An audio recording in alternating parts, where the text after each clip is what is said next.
Hai, halo Sobat Alfa Teknik, saya Rafael, bahagia bisa berbagi ilmu dan pengalaman kepada rekan-rekan, khususnya di bidang elektronika.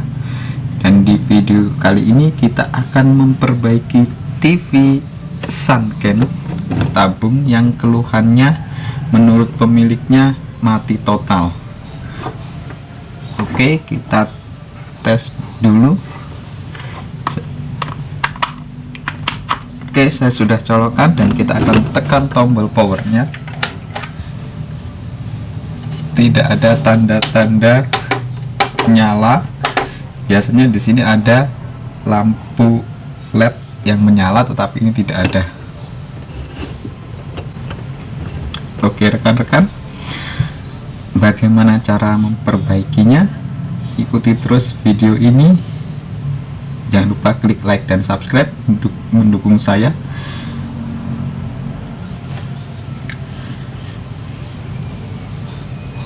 Agar saya lebih bersemangat lagi dalam membagikan trik-trik atau cara-cara perbaikan elektronika yang ada di sekitar kita. Saya menguatkan hati walaupun masih merasa berduka dan kehilangan untuk membagikan ilmu atau pengalaman cara-cara memperbaiki elektronika yang ada di sekitar kita kepada rekan-rekan. Saya sangat berduka karena kehilangan istri yang sangat saya cintai.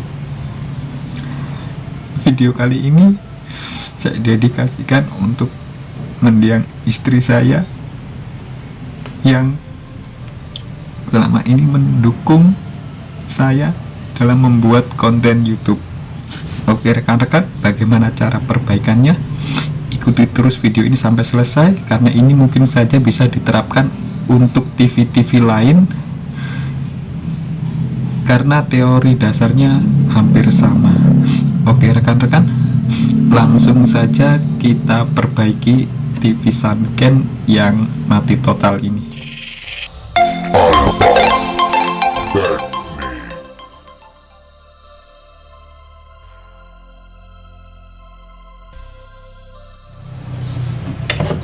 Oke rekan-rekan, ini adalah mesin atau sasis dari TV Sunken seperti ini, dan ini mirip TV Cina rekan-rekan. Jadi ini bisa diterapkan atau dipraktekkan ke mesin TV Cina jika rekan-rekan mempunyai permasalahan dengan TV Cina yang keluhannya mati total. Nah, pertama-tama kita balik mesinnya, soket gosing dilepas, speaker juga dilepas, hanya kabel AC saja yang terhubung. Lalu rekan-rekan balik, dan rekan-rekan lihat di sini ada elko besar, ukurannya 400 volt, mikronya bisa 150 atau 220. Nah ini rekan-rekan balik dulu. Sebelum melakukan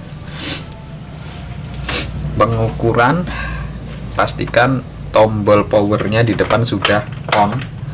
Nah ini sudah on rekan-rekan. Setelah tombol power on di depan kita on kan rekan-rekan, lalu kita akan colokan.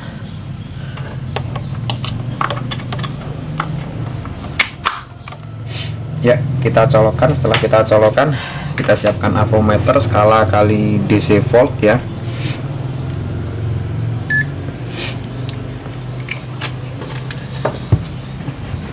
Lalu rekan-rekan ukur langsung di elko yang terbesar tadi. Di situ harus ada tegangan sekitar 280 volt. Ya, ada 289 volt. Nah, ini malah 290 volt ya. Nah, berarti tegangan listrik AC-nya masuk sampai sini. Nah kalau di sini tidak ada tegangan rekan-rekan di elko terbesar ini, berarti rekan-rekan urutkan jalurnya mulai dari sekring sampai ke colokan listriknya. Tapi kalau di sini sudah ada tegangan listrik, berarti listriknya masuk, hanya saja bagian regulator tidak bekerja. Nah lalu kita ukur juga tegangan B+ rekan-rekan. Biasanya ada tulisan B+ di sini di area flyback sini, atau rekan-rekan sebelumnya bisa melihat elko di bawah sana yang terbesar kedua setelah elko besar ini, ada di bagian sekunder ada elko besar juga. Biasanya untuk mikronya bisa bermacam-macam, tetapi untuk tegangannya biasanya 160 volt. Jadi 160 volt mungkin 100 mikro bisa. Nah, rekan-rekan ukur di elko tersebut. Nah, saya melihatnya elko-nya di sini. Di situ harus ada tegangan sekitar 115 untuk TV 14 sampai 21. Ternyata tegangannya tidak ada, rekan-rekan.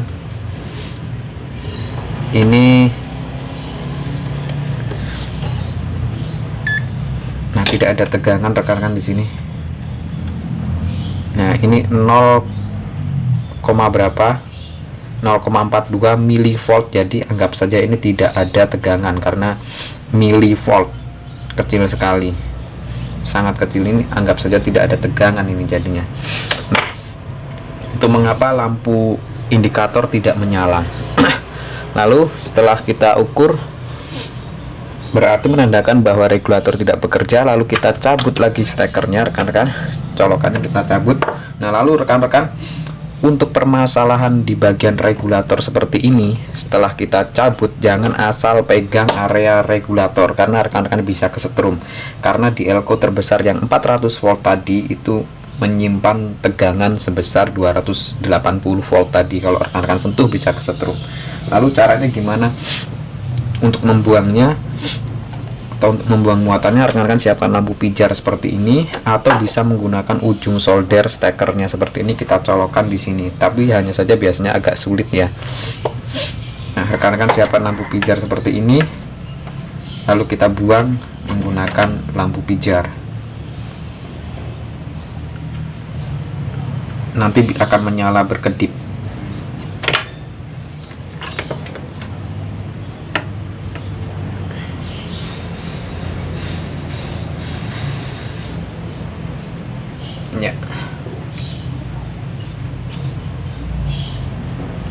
Ya, sudah hilang. Kalau sudah hilang seperti ini, rekan-rekan bisa menyentuh dengan aman.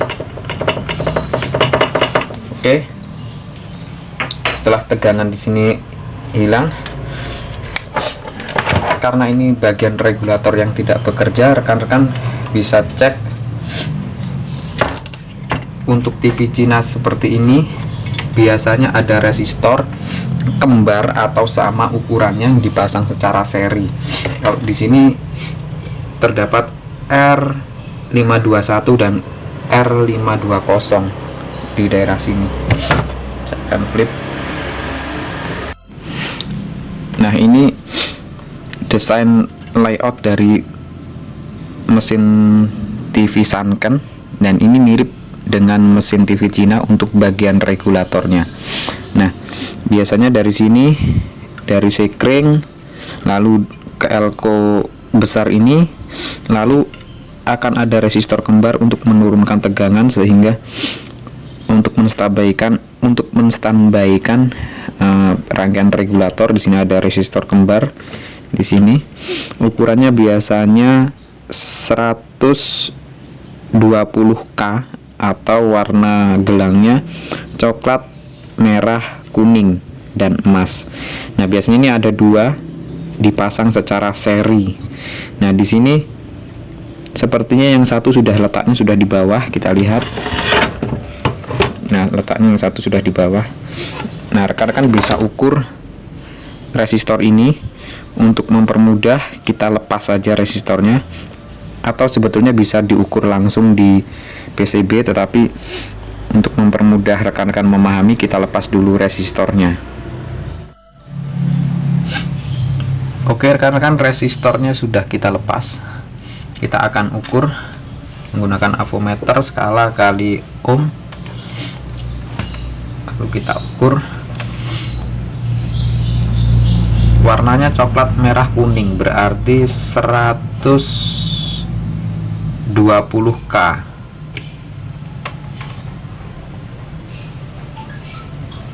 Ya, ini masih ada 120 kilo ohm.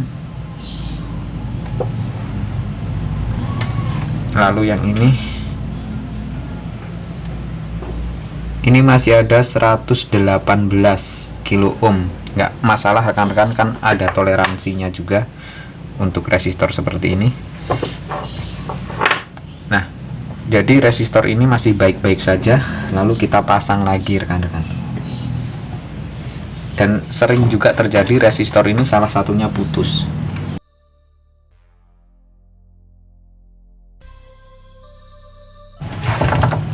Nah, coba setelah kita pasang lagi resistornya, yang mungkin terlewat tadi adalah resoldering ulang di area regulator bagian primer dan sekundernya. Kita solder ulang.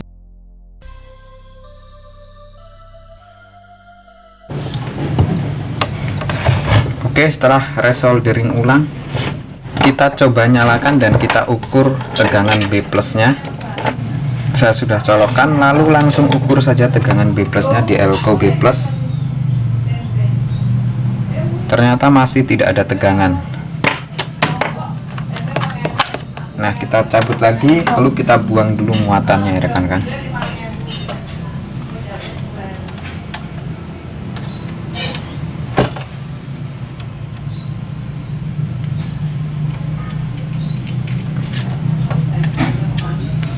Oke.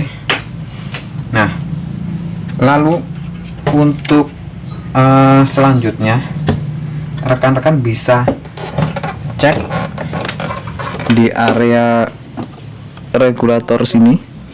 Ada resistor kecil di sini dan transistor kecil di dekat optocoupler. Ya, di sini. Ya, kelihatan. Nah, di sini ada resistor kecil dan transistor kecil di dekat optocoupler. Nah, area sini komponennya cek satu persatu. Nah, ini ada resistor tipe PNP dan NPN di seberang optocoupler. Nah, ini kita cek satu persatu. Nah, kita cek mulai dari yang sini. Nah, ini resistornya tipenya NPN C1815. Nah, ini kita cek. Lalu yang ini juga kita cek, yang PNP. Nah, ini resistornya, ini transistornya maksud saya. Kodenya B764 ya, ini kita cek juga. Oke, kita cek pakai avometer.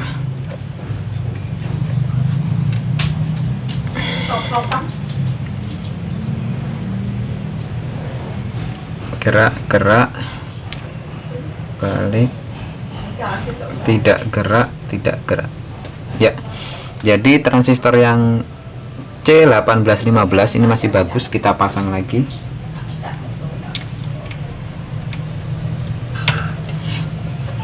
Lalu yang ini yang B764 kita cek.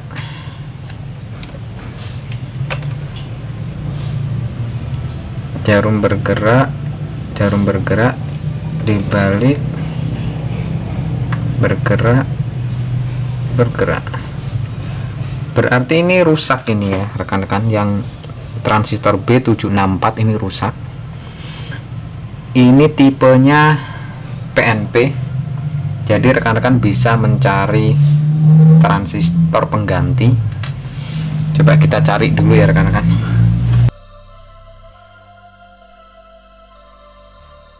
Oke, saya tidak bisa mendapatkan yang sama persis B764, tetapi saya mendapatkan A1015 atau A1015. Nah, ini tipenya sama, yang penting tipenya sama, PNP. Nah, kita cek dulu.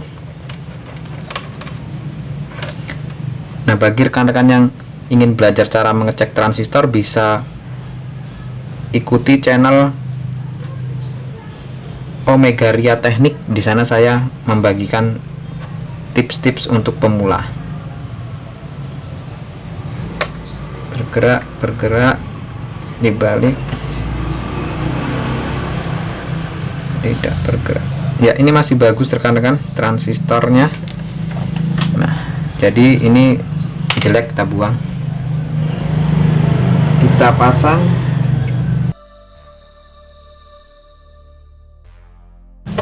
Sudah disolder, saatnya kita coba tes dan kita ukur tegangan B plusnya. Nah, untuk keamanan rekan-rekan, nah di jalur B plusnya ini yang ke arah flyback ini kita putus dulu jalurnya rekan-rekan. Nah, di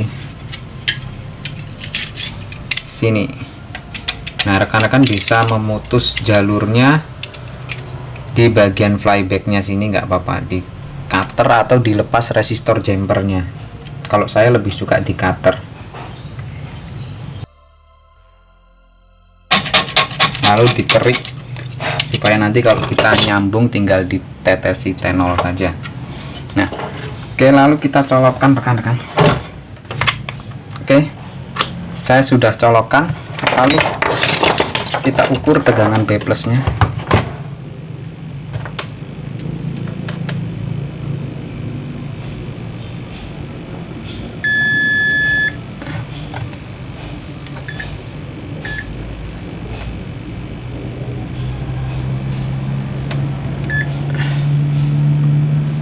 Ya, tegangan B plus sudah hadir 111.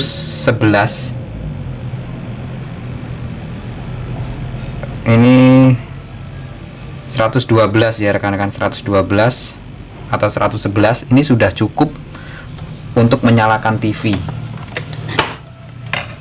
Nah, biasanya 115 rekan-rekan, tapi 100 volt itu sudah bisa menyalakan TV. Hanya saja biasanya gambarnya kurang lebar kiri dan kanan.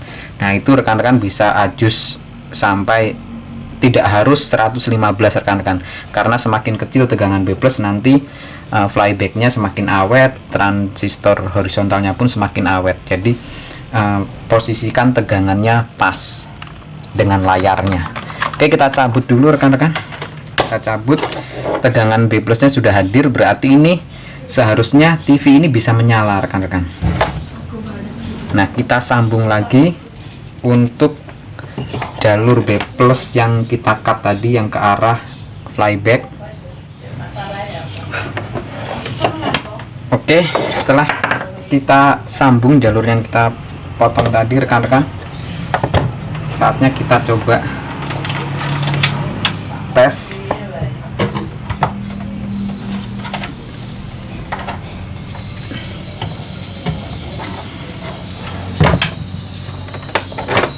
Kita akan tes, saya akan colokkan. Saya sudah colokkan dan TV sudah start ya. Dan kita lihat di bagian depan layarnya apakah ada gambarnya. Ya, ternyata sudah ada layar birunya rekan-rekan. Coba kita tekan menu. Ya, sudah keluar gambarnya.